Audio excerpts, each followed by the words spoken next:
Good afternoon, and welcome to today's webinar on environmental stressors for mid-level professionals, presented by Dr. Amanda Allee from the University of Colorado, Colorado Springs. This webinar has been brought to you by the Mid-Level Community of Practice, along with ACPA and the California Community Colleges Student Affairs Association. This is in conjunction with the California Community Colleges Student Affairs Association Northern Drive-In Conference here that we have in Napa Valley College in California. We are connected with Dr. Allee, who will start the presentation in just a few minutes. If you have any questions throughout the time, please text them into the chat box, and I'll be more than happy to transfer those over to Dr. Allee. Without any further ado, Dr. Allee, the floor is yours. Great, thank you. Well, thank you so much, Nikki, for arranging this. I'm really excited. First of all, this is my first webinar, so I'm a little nervous at this, and hopefully it goes really well. So to get started, as Nikki said, my name is Dr. Amanda Allee. You can see my Twitter there on the bottom, so feel free to connect with me that way. I work here at UCCS as the Director of Student and Judicial Affairs, and I just finished my PhD in research on resilience. So before we jump into our topic, I want to share just a little bit about my research and background. So resilience has been a higher education buzzword for a while now, and with a particular focus on growth mindset and grit. And what I was really interested in was applying these concepts to that we have frequently in student development to our own personal, professional development to create better environments for us as student affairs professionals. Kind of my fundamental belief was that we can't teach what we do not know, and we can't role model for our students what we're not role modeling for each other. So kind of similar to environments in the professional world where we focus on the customer is always right, we can become really unbalanced and really unhealthy environment for us as professionals. And it's really not a secret, I don't think, that the environments that we've been experiencing have been taking a toll on us. As I was looking into this topic, I found just how much our attrition rates were climbing. More and more people are choosing to leave the field, a lot of times because they're feeling unsafe or unvalued in their positions. So my research was based on a qualitative study involving over 25 professionals from the mid-level here in higher ed, most of them in the state of Colorado. They had anywhere from 3 to 20 years of experience. I focused a little less on the amount of experience they had and more on their position within the university and the duties and responsibilities they had. They had to make sure that they were supervising other professionals and that they had at least some control over their own budget and resources in their office. My study really did not seek to classify levels of resilience, but rather to view it as a process and define what that looks like in our day-to-day experience. So what I'm going to be talking about today is a little bit of the framework that I initially started with around stress and coping, and then moving into the themes that I came out of in my study. I'm going to touch on all three just because they're so interrelated, it's hard to separate them out, but I'll spend the majority of time talking about environmental stressors and how to overcome those. So we'll get started. Maybe. There we go. Oops. Okay, sorry.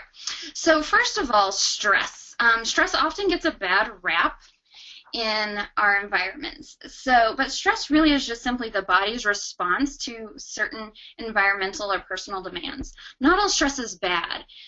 We tend to classify stress into two types, distress and eustress. So distress is what we generally think of when we're talking about stress. It is where our challenges outweigh our resources, and this is typically what we are feeling when we refer to the term stress.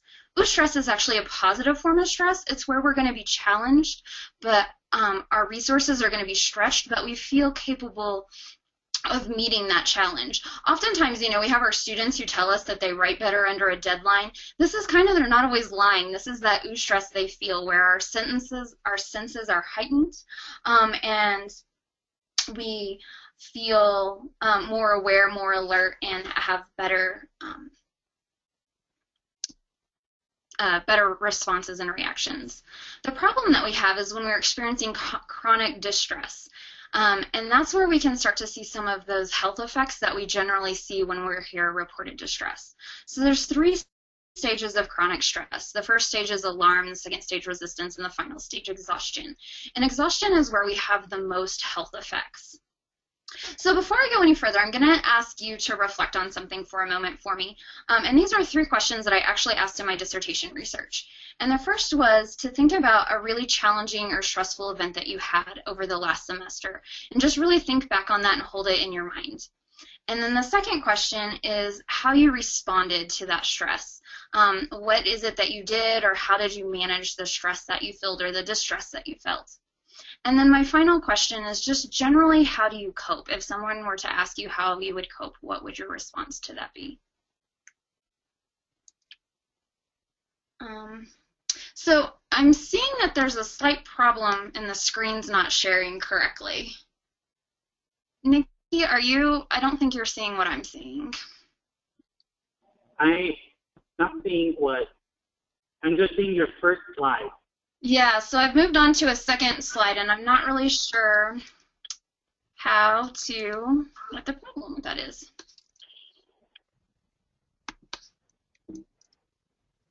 Can you see now? You're in presenter mode, so I don't have any control over it. And are you doing share my screen? I am, yes. Wait, hold on one second. Okay. So, sorry, y'all. Like I said, my first webinar here, and I'm not really sure what's causing. Do you see in the screen there's a little arrow button at the bottom of your slide? Yes. Click on that. Let's see if that works. Nope. It's changing on my screen, but I don't think it's changing for y'all. On the screen sharing panel, to the top, it says show mine. Do you see that? The big play button that says show mine? Yes. There you go. Yes. Now all right. Thank you so much. Sorry, again, challenges with the first webinar. So as you saw, we were just talking through those different stages of stress. Thank you so much again, Nikki, for getting me back on track. I appreciate that. So we'll kind of go on and talk about workplace stress. Are you guys seeing a fun little cartoon before work, after work? Excellent. Yeah. Excellent. All right. So what I found is that sadly too many of us are coming into work feeling really optimistic and leaving work looking a little bit like our second cat here. And a couple things that I really learned throughout this process was it was really important to note the difference between stress and burnout and distress and burnout. We all experience stress in our job, and we're actually going to talk through why that's healthy for us. But what is not healthy is the burnout. And so there are actually 3 phases of burnout. There's emotional exhaustion, which is feeling depleted, drained, lacking emotional resources such as empathy. And then there is cynicism, a loss of idealism, negativity, detachment, and hostility. And when I was talking to folks, everyone experienced some level of cynicism, especially after that first year and a half on the job as a professional. You know, we lose a little bit of that idealism that we have coming right out of grad school, but the key difference is, are you also feeling negativity, detachment, and hostility? And then reduced efficiency and lack of productivity in the position. And so when you're starting to reach those second and third levels of burnout, it's really time to start to take some action to resolve that. Generally, burnout looks a little bit like situational depression. So it's feeling a sense of hopelessness or helplessness or emptiness at work that you don't feel throughout your life. If left unchecked, though, it can really start to impact other areas of your life. Amanda, did you advance your screen by any chance? I'm sorry, what? Oh. Did you advance your screen? No, I'm still on the same one. Okay, thank you. Just a second. No, I think we're good now because now I can see what you're seeing, so I think we're set. And then, sorry. So then what I also noticed when we're moving kind of from burnout back to causes of stress, the workplace, we had 4 primary things that cause stress within the workplace. So first of all is excessive workload, demands that outpace our resources, an expectation of working regularly 40 plus hours a week to complete our job. Unrealistic expectations. Whoops, sorry, that did advance my screen. And then so not being able to manage expectations from either our supervisors or students or outside community that don't match with maybe what our role in the organization is. 3, a lack of control, so feeling no accountability or responsibility or control about the cause of stress. And then finally, values incongruence. So just really having a different value between your cause, the situation, and how you would like to resolve it. So those are the 4 primary reasons for workplace stress for student affairs professionals. So I'd just like to ask at this point, if you thought about the situation that you had, if they fit into one of those 4 categories. And for me, what I found was it was really important for student affairs professionals to be able to identify the source of their stress, because if they could quickly identify it fitting into one of these 4 categories, they could kind of automate their coping skills, which we're actually going to talk about in a second. So that they're not spending so much energy deciding how to cope, and they can move forward more quickly. Okay, so coping, I thought is really important to cover, because when I talked to all of the professionals that I interviewed, and I asked them how they coped, and I asked you all to think about how you would answer that question. The majority of those professionals, some that have been in the field for a really long time, just kind of gave me a blank stare, or they might make a funny joke about happy hour, which we can probably all relate to. But mostly, they really didn't have a language around how they coped with their stress. And so I think being able to articulate how we cope is incredibly important for role modeling, not only for our students, but for our fellow staff members, because a lot of times, especially our students, don't see what is we're doing to take care of ourselves, and we have to be able to share that through conversation. So there's essentially 2 kinds of coping strategies. There's problem-focused coping and emotion-focused coping. Problem-focused coping is also known as active coping, and this is what we do when we feel like there's something that we can do about our cause of distress. Whereas emotion-focused coping tends to be done when we don't feel like we have any control. Specifically, when we think back to those 4 regular causes of workplace stress, we tend to address emotion coping when we feel that lack of control. So we might use attention control, so that's selectively attending to or avoiding the stimuli to make change to our emotional impact. So the number 1 reason was distraction. So everyone talks about having outside entities or activities that they are focused on and can do. And then cognitive reappraisal is reframing that emotion or that environment so that you have less of an emotional impact. And the number 1 thing I heard, and you guys will probably all hear it, is not my circus, not my monkeys. When things are going wrong around us and we have no control over a situation, just letting it go and focusing on something else. So for me, in this process, resilience is a process. It's not a personality trait. It might be part of your personality traits might help cultivate resilience, but if you can see on the screen there, for me, resilience lives at the heart of behavior, belief, and emotion, all of which are influenced by your environmental factors. So with resilience, there's some adversity or challenge to overcome. You can't be resilient if you're not facing a difficult task. There's positive adaptation or the eventual positive outcome. So resilience assumes that you're going to grow or do better as either an individual or in your skill from facing this challenge. And then finally, there are protective factors that occur both in the environment and as a part of your belief system that help protect you and make you more resilient. And then just kind of a final touch on the framework before we jump into the specific things that we can do is resilience for student affairs professionals is defined a lot of different ways in a lot of different research. But what I kind of came to the conclusion is that it's the ability to maintain a positive attitude and focus on learning and growth while facing challenges head on. So all of my student affairs professionals that I interviewed talked about how it was really important for them to keep trying no matter what the circumstances is. They didn't give up. And then they also talked about positive outlook and being able to have a positive experience. They also talked about identity being really strong, positive support and control. Sure. And then having a positive environment.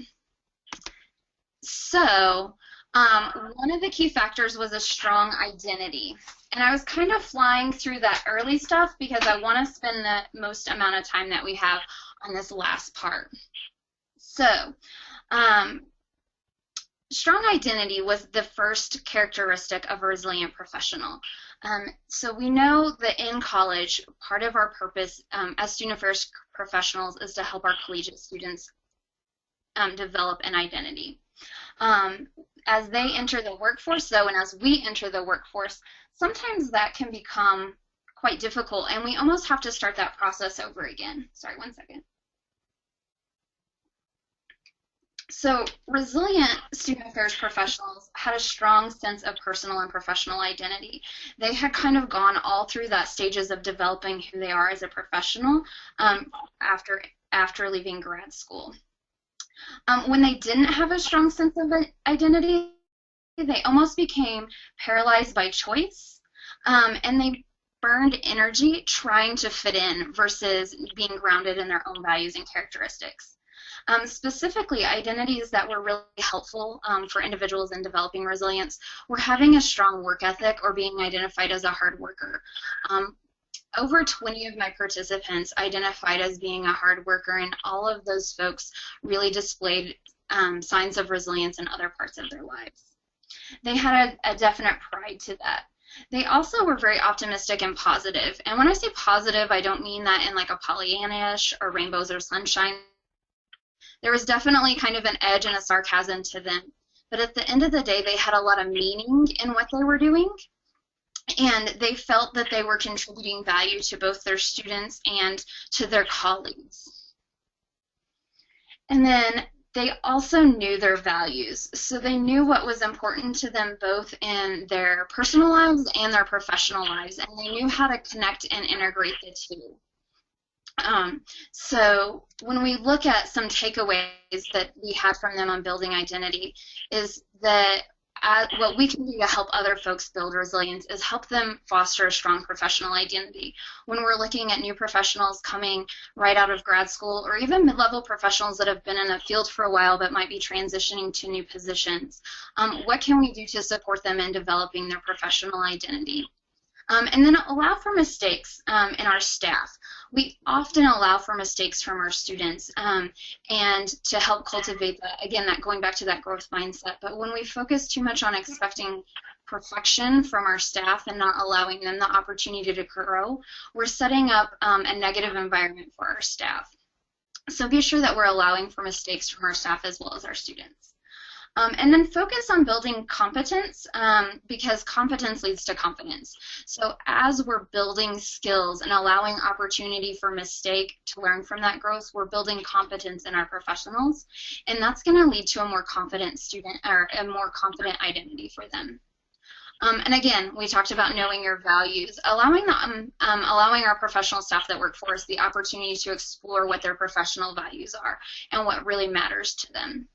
And then finally, if we are in a role to create department meaning, meaning is essential to our environment. We're actually going to talk a little bit more about that in the next couple of slides. But having an opportunity to have a voice and contribute their identity into developing the department meaning.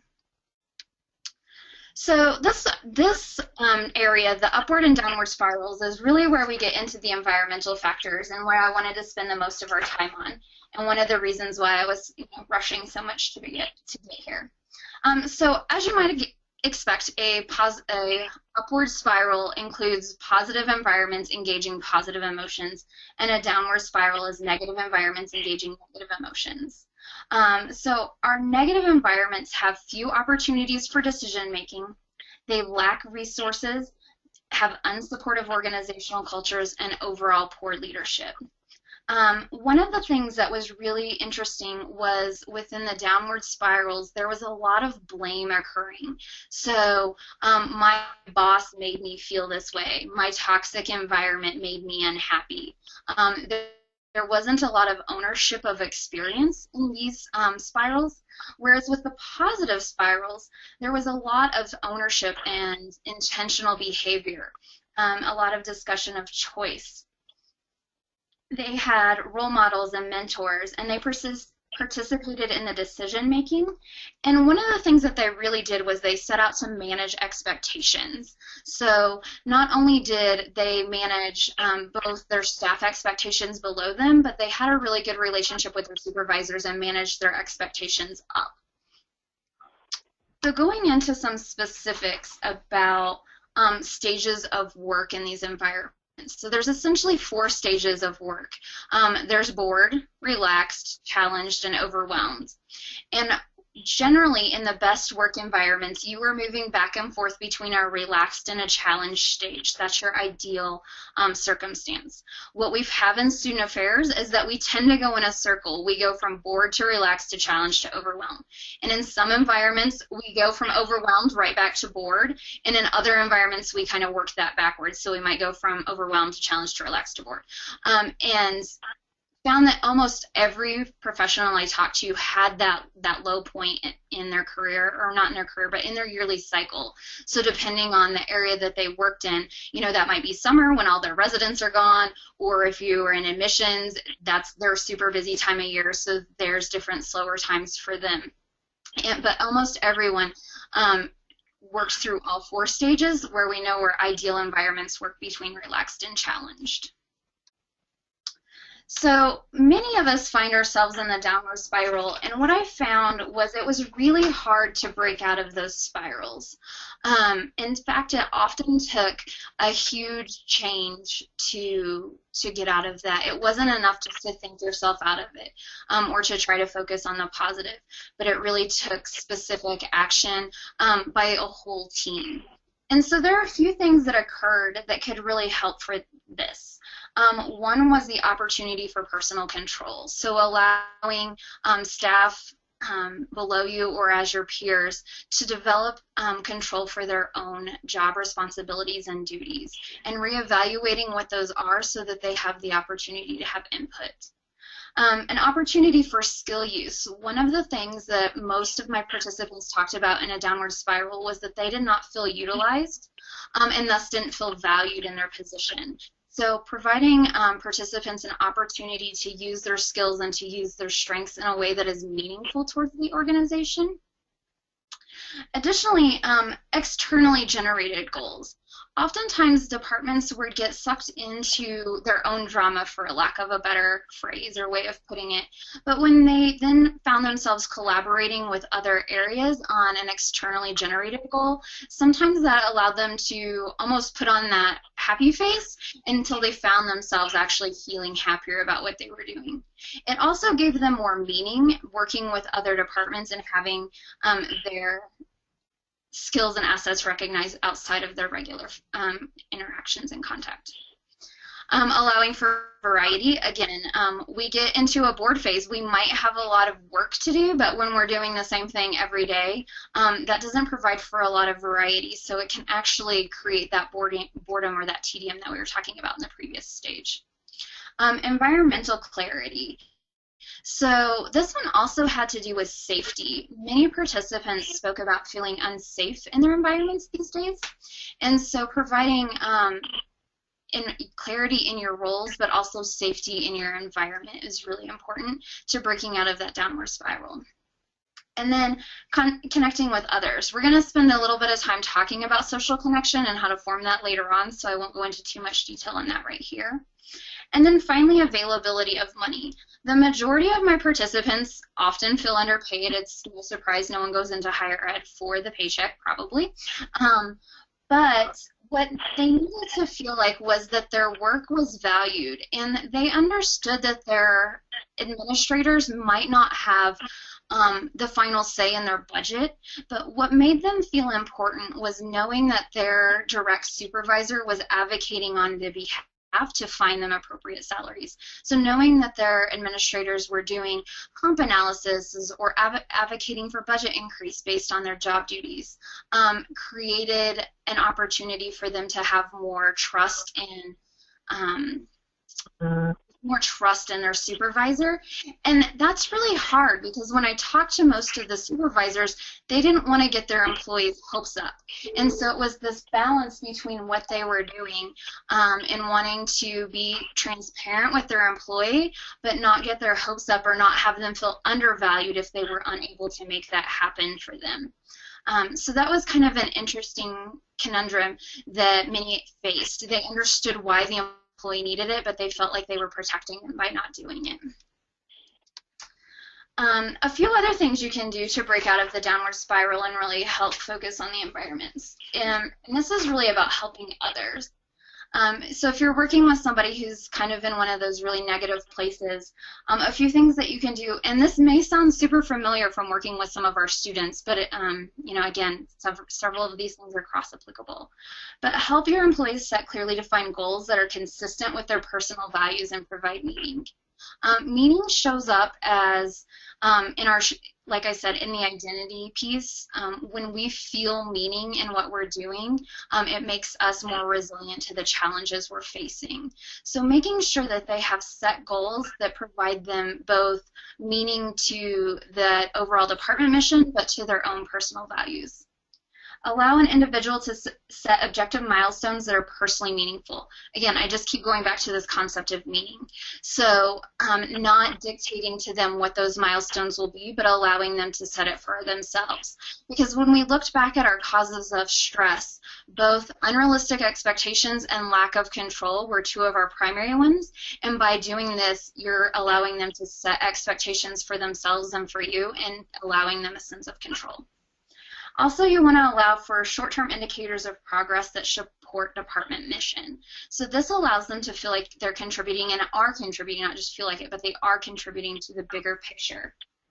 And this can be really successful in helping to turn around some of those negative feelings that we're feeling and maybe help them start to take some ownership of that blame. And then just pre-planned strategies for adjustment so that perfection is not expected. When we are starting a new project, if we can talk about all of the things that are going to go wrong, it helps ease that expectation of perfection for our staff and allows them the opportunity for growth. So a few other environmental ideas about what you can do. Ensure physical security. We talked about this. This seems to be more and more troubling to many professionals, but you know, do what you can, whether that's working with your campus safety or your campus to ensure that there's plans in place for that. Establish positive environments. So we've talked about several of the steps that you can do to do that in the last 2 slides. But take ownership and challenge blame. This is the #1 thing that I think that we can do, because of the fact, like I said, it's so easy for us to get into a place of blame for our negative cycles. And it's not just newer professionals that do that. That's also professionals that have been in the field for 20+ years who demonstrate a lot of resilience. But if we're trying to break out of that negative spiral, one of the things we can do is take ownership and challenge the blame. And then develop realistic workloads. If you're in a supervisor position, you know, a lot of times we're expecting employees to be doing regularly 40 to 50 hours or 45 to 60 hours even of work a week, and that's not really manageable long term. And again, not the #1 cause of stress for our employees, unrealistic workloads. And then this one's a little controversial, but it's avoid awarding the going above and beyond. You know, we certainly want to, those employees, when a circumstance comes up and they are giving their all, we want to acknowledge that. But when we create that as our expectation for our whole staff, that's when we get into those unrealistic workloads that we kind of talked about being a #1 cause of stress. So focusing more on doing a good job and doing your job well and not taking on, you know, burden, you know, balancing that workload. And then another one that came up was performance-based evaluations, not based on job scope. So something that came up frequently was folks that felt like if they had a very specific job and not a very, so it had a lot of depth but not a lot of width to it, they sometimes felt that they were not as valued as much as folks that were maybe responsible for 10 things versus only 5, but that 5 took the same amount of time. So making sure we're considering the performance based on duties and not just the amount of duties somebody has. And then providing opportunity for personal control. Role modeling healthy boundaries. One of the things that I hear frequently as a strategy for role modeling this is they'll write their emails at night, but then they won't send them till the next morning. And your staff knows when you're doing that. When they get 10 emails from you at 8 a.m., they know that you stayed up all night and set those to auto send. So reconsidering sometimes how we're role modeling those healthy boundaries. And then finally, I'm not sure if you guys are familiar with Barbara Fredrickson's work, but she talks about a 3-to-1 positivity ratio. So essentially, you need 3 positive interactions to counteract every 1 negative interaction.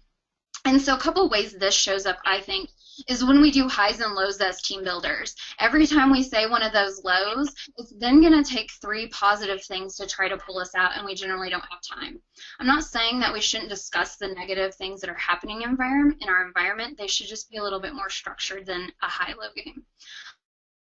The other way that this shows up frequently is in complaining. And again, I think that complaining can serve a purpose. Venting was like one of the #1 social ways of coping, and it's really important. But thinking about your choice of why you're complaining. If you're complaining to connect, try to find a more positive way to connect and focus on complaining as a problem solving or a social connection and less of a social connection strategy. So kind of to get almost wrapped up here so that we have some time for questions, social connection is really important. It's part of our environment, but it's also kind of a standalone piece of resilience.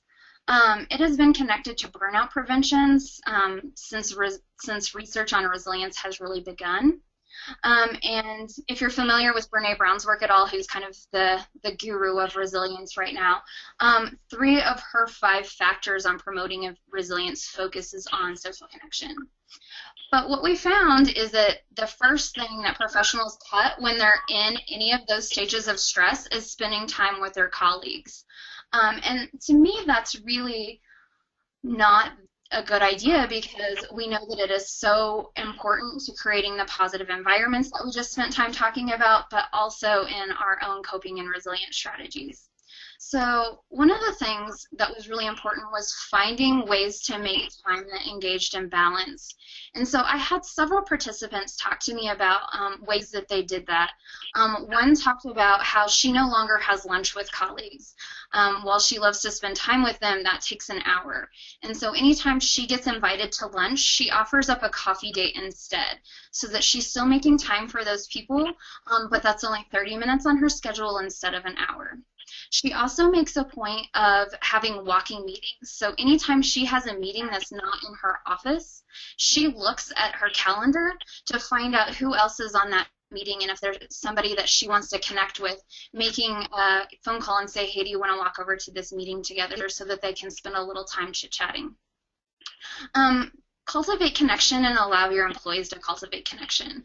So, you know, there's a balance here. Of course, when we're overloaded with work, we can't spend an hour chit-chatting with somebody. But making sure that we take that 5 to 10 minutes of time if somebody stops by to say hi, engage in meaningful conversation with them. But, you know, being comfortable setting boundaries and saying, you know, hey, I'd love to talk to you, but I only have 5 or 10 minutes, and then really focusing on them for 5 or 10 minutes and then, you know, politely asking them to leave, versus what a lot of people reported is they let them stop in and then they just kind of ignore them and they stick around for 20 minutes and they're not really getting any good social connection and they're not really getting any good work done either. And then listen but don't problem solve. So as developmental focused student affairs professionals, we have a tendency to want to jump in to problem solve and to fix it. But when we're trying to create connection, it's really important that we just hear the other person out and then only problem solve if they've asked us to. which comes to the next point of encouraging action. So instead of trying to fix the problem for them, encourage them to take action by asking questions about the kinds of action they might want to take. And then finally, encourage and support mentorship. So participate in mentorship programs yourself and encourage your younger and newer staff to do so as well.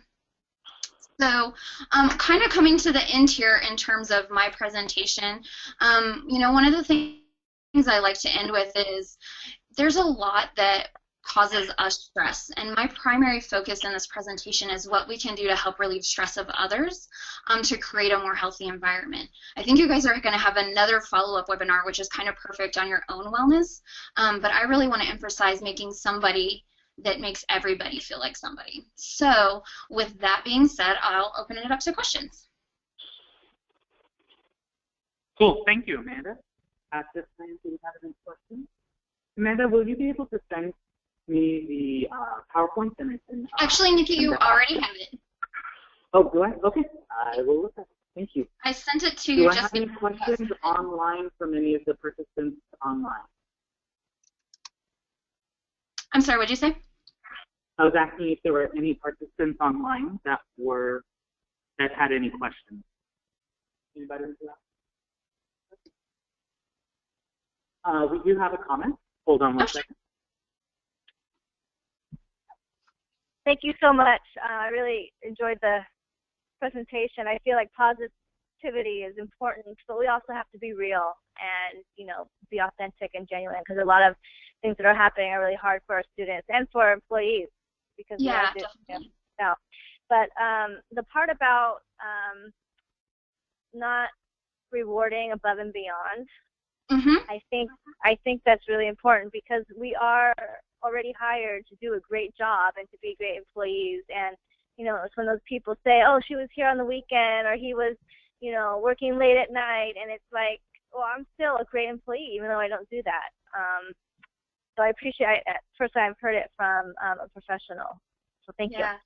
Oh, you're welcome. I know it's kind of controversial, but it's, like I said, the work overload was our #1 stressor. So to me, if we want to start lowering our stress a little bit, that's one of the first things we can do.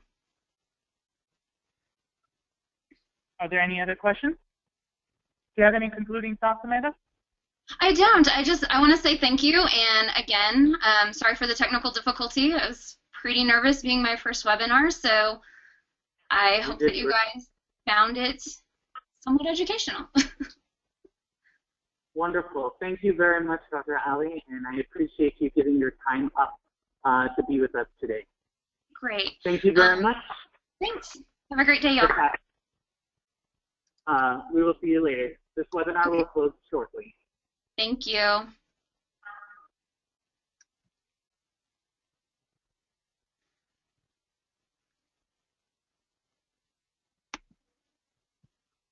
Okay, I'm trying. What's next?